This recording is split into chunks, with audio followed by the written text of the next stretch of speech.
दोस्तों, रोजगार आधारित वीडियो के साथ एक बार फिर से आप सभी का स्वागत है। इस वक्त मैं झारखंड की धरती धनबाद पे हूँ और धनबाद में ये खरखरी महेशपुर एक जगह है जहाँ पर आज मैं दिखाने वाला हूँ आपको एक चलता फिरता बिल्कुल पॉपुलर इस एरिया का fly ash bricks making factory. आइए इस फैक्ट्री के अंदर हम लोग बहुत सारे चीज़ों को आज समझेंगे, लेकिन उसके पहले हम स्पेशल थैंक्स बोलेंगे जीवराज जी का, जो JSMPL से हैं। सर नमस्कार। नमस्कार सर, मैं भी आपका बहुत बहुत स्वागत करता हूँ हमारे ये फ्लाई ऐश ब्रिक्स के प्लांट में। आप बहुत दूर से चल के हमारे यहाँ आए हैं, तो उम्मीद करूँगा आपको पूरा नॉलेज दूँ इस प्लांट के बारे में कि कैसे ये पूरा प्लांट चलता है जी। और भी बहुत सारी चीज़ें हैं जिन चीज़ों के बारे में हमें बात करना है इस वीडियो में, जैसे टाइम मैनेजमेंट, लेबर मैनेजमेंट, क्या सर्विस आती है इस मशीनरी में, ऑपरेटर को किस चीज़ों पे ध्यान देना चाहिए, उन सारी चीज़ों पे भी बात करेंगे। बहुत सारा चीज़ सीखने को मिलेगा, बहुत सारी चीज़ें हैं सर। और आज पूरी फैक्ट्री भी दिखाएंगे कि क्या बजट है इस फैक्ट्री का, यहाँ पर क्या क्या हो रहा है, क्या प्रोडक्शन है।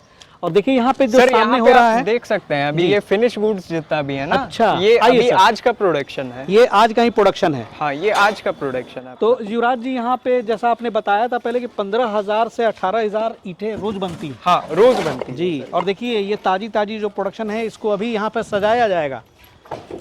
ये देखिए ये प्लेट्स के ऊपर, ये सर अभी फैक्ट्री से बन के आई है। हाँ, ये अभी जस्ट बन के आई है। और इसी तरह से सर ये प्लेट्स पे वहाँ सज के यहाँ आती है ना। हाँ, ये ट्रॉली के द्वारा क्या है ना कि यहाँ पे लाई जाती है और यहाँ से क्या है कि एक दिन के बाद में इसका स्टैक लगाया जाता है। अच्छा, यहाँ 24 घंटा रखा जाता है। हाँ, 24 घंटा यहाँ पे सूखने के लिए रखा जाता है। अच्छा। और फिर यहाँ पे क्यूरिंग का जो अपना प्रोसेस है क्या वो चलते बात रहता है। और यहाँ पे स्टैक लग गया। और यहाँ पर पानी से इसको कितने दिन तक तर रखते हैं? यहाँ पे क्या है कि 15 to 20 डेज पे अपना क्यूरिंग का जो प्रोसेस रहता है उसको किया जाता है। अच्छा, वाह। और पानी के लिए भी यानी कि व्यवस्था आपको करनी होगी, या तो ट्यूबवेल लगवा ले, बोरिंग लगवा ले। हाँ, या तो बोरवेल तो सर अनिवार्य है, क्योंकि इस बिजनेस में क्या है ना कि ईंट की क्यूरिंग बहुत ही महत्वपूर्ण चीज है। देखिए वहाँ पे कुआं है ना। हाँ, ये बोरवेल स्पेशली उस चीज के लिए है। हाँ, केवल यहाँ से क्यूरिंग के लिए व्यवस्था किया गया है। क्यूरिंग की व्यवस्था के लिए।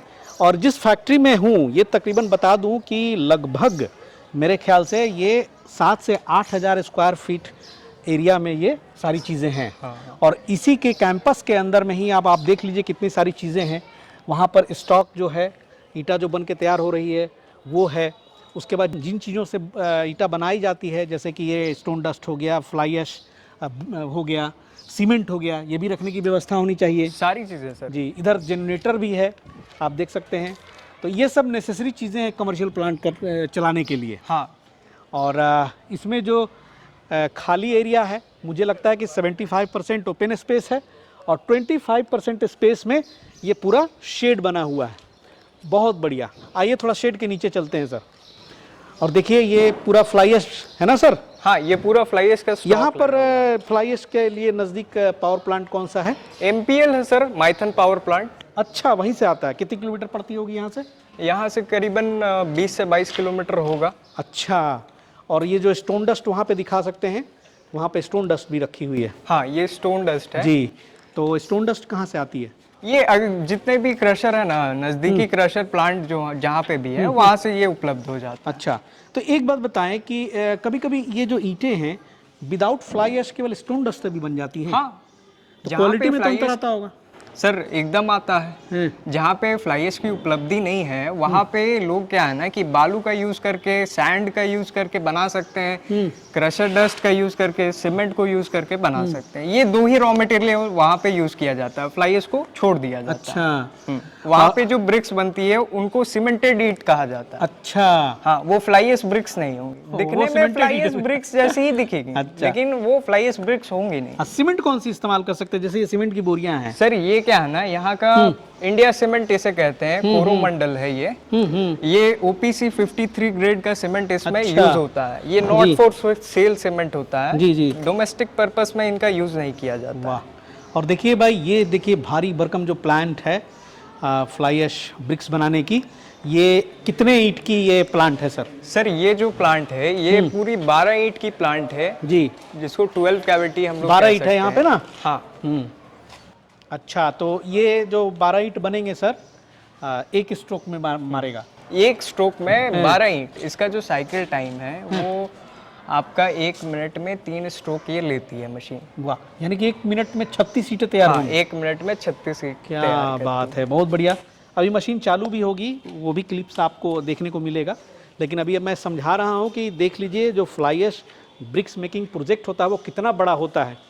इन्वेस्टमेंट का अगर हम बात कर लें निवेश की, तो आप सोच लीजिए, मुझे लगता है सर कि ये जो पूरा यहाँ पर शेड है, रॉ मटेरियल है, सीमेंट है, मशीनें हैं, जनरेटर हैं, मोटर हैं, ट्यूब कुआं में लगा हुआ, तो ये सारी चीज़ें मिला के 50 लाख का इन्वेस्टमेंट तो ज़रूर होगा। एकदम सर, 45 to 50 लाख का इन्वेस्टमेंट आ जाता है। कुछ कैपिटल भी जो होता है वो इन हैंड रखने की ज़रूरत है इस प्लांट को चलाने के लिए, क्योंकि क्या है ना सर, जब आप नया नया सेटअप करते हैं ना, तो मार्केट में आपको जल्दी मार्केट कैचअप नहीं हो पाता है। तो उस दौरान क्या है ना, प्लांट को रन करने के लिए भी आपको कुछ कैपिटल की नीड होती है। हालांकि ये बहुत बड़ा प्लांट है, क्योंकि आप सोच सकते हैं अगर 15,000 ईंटें भी बनती होंगी तो यहाँ 4 से 5 लाख ईंटें तैयार होती होंगी प्रति मंथ।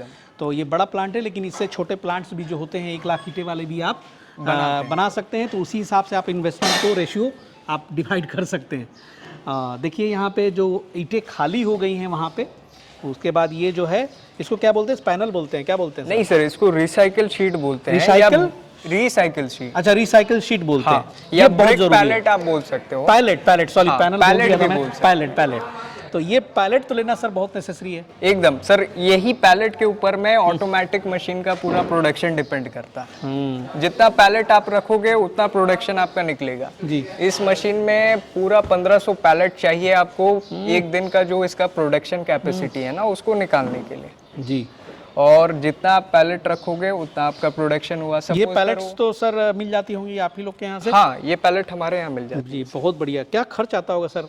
सर ये क्या है ना, स्क्वायर फीट बेसिस पे आती है। अलग अलग मशीनों में अलग अलग साइज लगते हैं, अलग अलग स्क्वायर फीट आता है। अच्छा। उसके हिसाब से आता है। फिर भी एक अनुमान सर, ये करीब पकड़ के चलो ना कि आपका 900 रुपए से लेकर के 1200 रुपए के बीच का अपना आता है। मतलब 1000-1500 अगर पैलेट्स हमको बनाना है तो उसके लिए भी एक अच्छा खासा निवेश जरूरी है। एकदम 5 से 7 लाख रुपए उसमें भी चाहिए।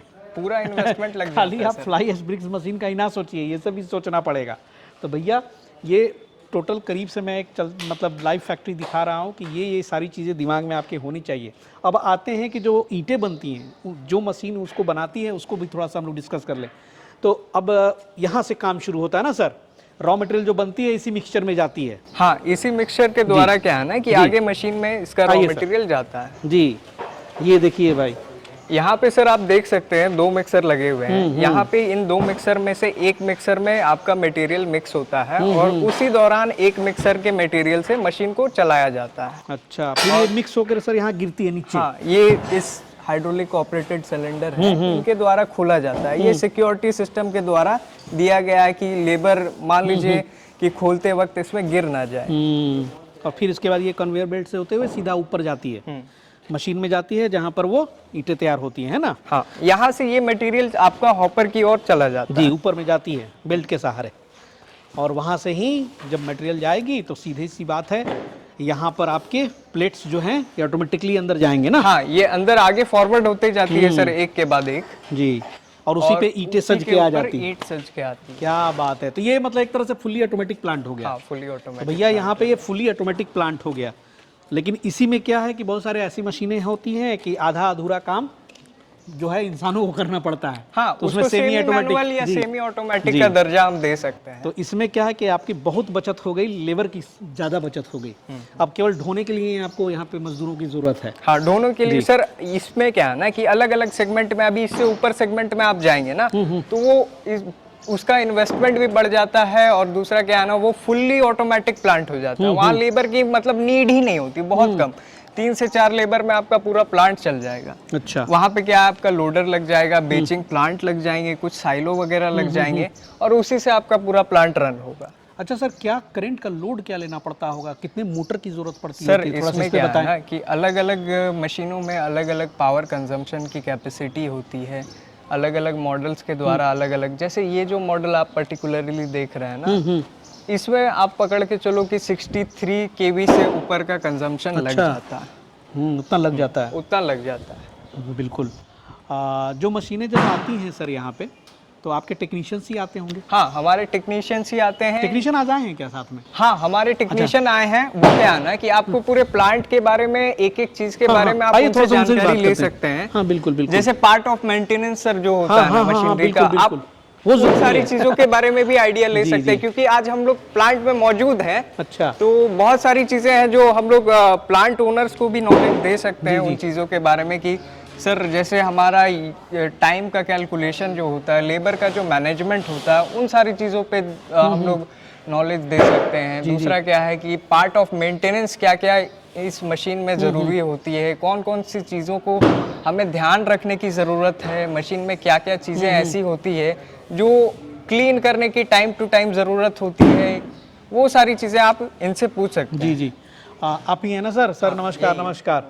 क्या नाम हुआ सर आपका? मेरा अरुण कुमार नाम हुआ। अच्छा, आप ही देखते हैं पूरा यहाँ पे? हाँ हाँ। अच्छा, वाह क्या बात। अभी इन्होंने मेंटेनेंस की बात की, तो मेंटेनेंस में क्या एक्चुअली फ्लाई ऐश ब्रिक्स मशीनों में मेंटेनेंस में क्या देखते हैं?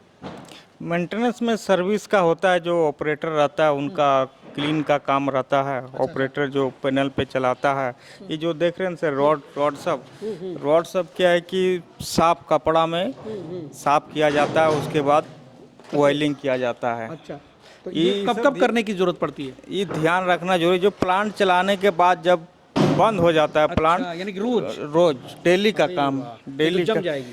जम नहीं जाएगा सर, उसका सील कट जाता है। जबकि डस्ट आ जाने से सील कट जाता है तो तेल लीक करने लगता है। ये बहुत जरूरी है साफ करने का। जैसे कि आदमी को रोज नहाना धोना जरूरी है, वैसे ही इनका यही हो गया। मशीन का वो क्लीन करने से क्या है कि मशीन बढ़िया चलता है, तेल लीक नहीं करता, मेंटेनेंस कम आता है। अब वो ध्यान नहीं देने पे आपका मेंटेनेंस ज़्यादा आएगा। अच्छा, जब शुरुआत में JSMPL से यहाँ पे मशीनें आई होंगी, खंड खंड में आई होंगी? हाँ सर, सारा सब बैठ के आप लोग सजाते होंगे, असेंबल करते होंगे? एकदम एकदम। क्या आप लोग क्या टाइम लेते हैं? सर 2 से 3 दिन में पूरा मशीन लेते हैं? एकदम असेंबल हो जाता है। तो तब ना सर, जब बिजली रहे। हाँ, बिजली रहने पे। अब ये लोग समझ लेंगे क्या बिजली का कनेक्शन कुछ लोग लेने के बाद अप्लाई करते हैं, यानी कि भैया बिजली उजली का पूरा व्यवस्था रहना चाहिए। 3 पेज चाहिए होगा ना? हाँ, बिजली चाहिए सर। 3 बिजली सारा चीज व्यवस्था रहने पे 3 दिन पे मशीन चालू। अच्छा, चालू हो जाता है? हाँ, करके दिखा देते हैं? करके दिखा देते हैं। क्या बात है। JSMPL की तरफ से कितने दिन की सर्विस रहती है मुफ्त वाली? 1 साल का सर्विस रहता है। उसके बाद पेड हो जाएगा भाई? पेड सर्विस चलता है 1 साल के बाद। ऐसे आम तरह से ये तो बड़ी भारी भरकम मशीन है, तो मुझे नहीं लगता है कि कोई बहुत बड़ी परेशानी से गुजरना पड़ता होगा। एक बार जब चालू हो गया तो लोग चालू होने के बाद सर कोई दिक्कत नहीं है। 1 साल तक तो कोई दिक्कत नहीं आता है, सिर्फ ऑपरेटर को ध्यान रखना पड़ेगा। इसमें घिसने वाले पार्ट्स कौन सा होते हैं जिसको बदलना पड़ेगा 1 साल के बाद या 2 साल के बाद? नहीं सर, वैसा कोई 1 साल 2 साल में बदलने वाला कोई पार्ट्स नहीं है। हैं? कम से कम 3 से 4 साल 5 साल तक पार्ट्स चलता है, उसके बाद ही उसका बदल सकते हैं। वाह, क्या या तो कोई एक खाली ऑपरेटर को ये ध्यान रखना है कि कोई एक्सीडेंट ना हो। अच्छा। क्या है कि ऑटोमेटिक प्लांट है ना, तो कोई प्रेस करने के टाइम पत्थर आ जाता है या डस्ट के साथ कोई लोहा ही आ जाता है, तो प्रेस करने के टाइम वो ध्यान नहीं रखने पे डाई पे असर पड़ता है, डाई तोड़ सकता है, या तो जो रॉड रहता है उसका रॉड बेंड कर सकता है। ये चीज़ ऑपरेटर को ध्यान रखना बहुत ज़रूरी है। बहुत बढ़िया भाई, बहुत बहुत धन्यवाद। ये सब बेसिक चीज़ें थी जो आपने बताई। अब थोड़ा सा हम युवराज जी से, आइए सर इधर बात करेंगे। अभी तैयारी हो रही है मशीन चलाने की, है ना? सुबह सुबह हम लोग पहुंच गए हैं। तो युवराज जी ये बताएं कि जो यहाँ पे इतने सारे रॉ मटेरियल हैं, जैसे आपने बताया कि फ्लाई ऐश है, सैंडस्टोन है, सीमेंट है, क्या प्रोपोर्शन, मतलब बेटर क्वालिटी के लिए कैसे मजबूत ईंटें बने? सर इस प्लांट में जो है ना, जो प्रपोर्शन हम लोग यूज़ कर रहे हैं या प्लांट के ओनर जो यूज़ कर रहे हैं, वो ये जो फ्लाई ऐश है इसको हम लोग 60% यूज़ करते हैं जी मशीन में। जी।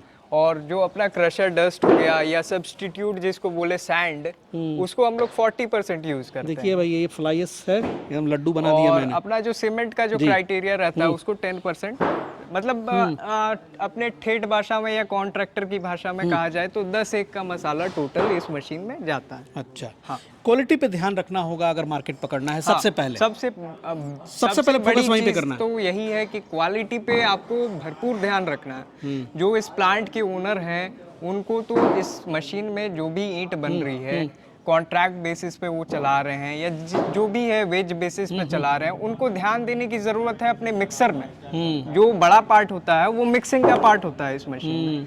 मिक्सिंग के पार्ट पे पूरे ध्यान देने की ज़रूरत है कि क्या हमारा रॉ मटेरियल उसमें जा रहा है, कितने टाइम तक वो मिक्स हो रहा है, क्या उसमें हम लोग वाटर डाल रहे हैं, क्या फीड कर रहे हैं, क्योंकि सर फीडिंग के ऊपर ही तो पूरी मशीन का काम हो रहा है, क्योंकि वो जो मशीन है वो तो सिर्फ प्रेस करती है। मटेरियल डालना, क्या मटेरियल डल रहा है, सही बात उसका है। नॉलेज आपको पूरा होना चाहिए बिल्कुल। हाँ। ये भी आप बात जो है ध्यान जनरली रखना सर चाहिए। क्या है ना कि कॉन्ट्रैक्ट बेसिस पे देने के बाद ना वो जो भी ठेकेदार होते हैं यहाँ के या कॉन्ट्रैक्टर होते हैं, वो क्या है ना आके आपको पूरा, जब भी आप शाम में आओगे या जिस भी टाइम पे आप विजिट करोगे प्लांट में, वो आपको पूरा स्टैक दिखा देंगे कि हमने इतना प्रोडक्शन किया सर आज का, आप देख लो। वो ये प्रोडक्शन आपको दिखा देंगे कि 15,000, 20,000, 25,000 हमने प्रोडक्शन किया, आप देख लो। वो ये नहीं देखेंगे कि हमारी जो ईंट है इसकी क्वालिटी क्या जा रही है, क्या मिक्सिंग टाइम हम यूज कर रहे हैं मिक्सर में। बिल्कुल बिल्कुल, ये ज़रूरी है। हाँ, ये चीज़ ज़रूरी है सर। दुर्भाग्य से वो आउट ऑफ स्टेशन हैं जो ऑनर हैं, उनसे मुलाकात तो नहीं हो पाई,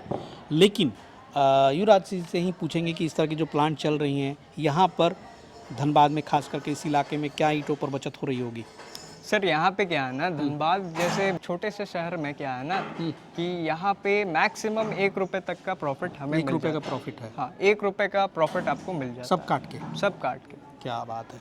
चलिए भाई, लंबा चौड़ा निवेश है तो वो पैसा भी तो वसूल होना चाहिए। अब 50 लाख रुपए लगे हैं, उसके बाद भी इतने सारे यहाँ पे लेबर हैं, सारी उनकी सैलरी है, तो कमाई नहीं होगा। और अगर 3 से 4 लाख रुपए प्रति माह तो कैसे मैनेज होगा। चलिए, बहुत अच्छा बिजनेस है।